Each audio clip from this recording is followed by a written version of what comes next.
மஹ்ஷர் மைதானத்துல காஃபிர்களுடைய நிலை என்ன அப்படிங்கறத பத்தி தான் இன்னைக்கு பதிவுல நம்ம தெரிஞ்சுக்க போறோம்.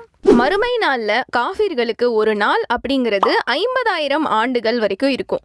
விசாரணை அவங்களுக்கு முடியிற வரைக்கும் அவங்க அந்த வேதனையில அந்த மைதானத்திலே தான் இருப்பாங்க.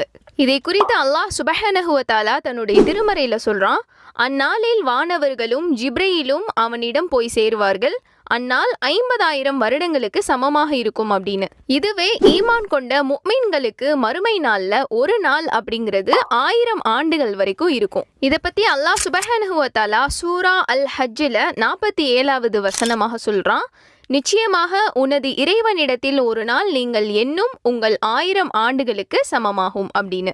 மேலும் நபி ஸல்லல்லாஹு அலைஹி வஸல்லம் அவங்களே மஹ்ஷருடைய வேதனையில இருந்து ஒவ்வொரு நாள் இரவு தூங்க போகும் முன்பு பாதுகாப்பு தேடக்கூடியவங்களாக இருந்தாங்க.